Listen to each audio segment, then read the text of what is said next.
Hello everyone and welcome back to another new blog. সকাল সকাল red কালারের একটা সালোয়ার পরে জুয়েলারিস কিছু পরে আমি বেরিয়ে পড়েছি জেঠির বাড়ি যাওয়ার উদ্দেশ্যে।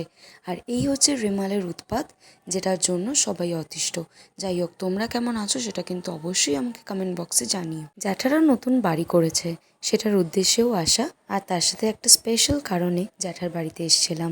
ফার্স্টেই তোমাদের সাথে ছাদে উঠে ভিউটা শেয়ার করে নিচ্ছি। কনস্ট্রাকশনের এখন অনেকটাই বাকি। ফ্রেমে আমার বোন মাম আর ভাইয়াকে তোমরা দেখতে পাচ্ছ। ওই যে জ্যাঠা দাঁড়িয়ে রয়েছে, আর তার পেছনে যে লাইনটা চলে গেছে ওটা মেট্রোর লাইন। এদিকে জেঠিমা পরপর অনেকগুলো রান্না সেরে ফেলেছে। চলো তোমাদের সাথে এক ঝলক সেই রান্নাগুলো শেয়ার করে নিই। তোমরা অকেশনটা কি সেটা যদি গেস করতে পারো অবশ্যই কমেন্টে জানিও। জেঠিমাদের ফ্ল্যাটে তো অনেকবার গেছি, জেঠিমার হাতের রান্নাও খেয়েছি।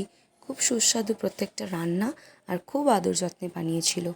পরের ব্লগটা দেখার জন্য শিওরলি সাবস্ক্রাইব করে রেখো।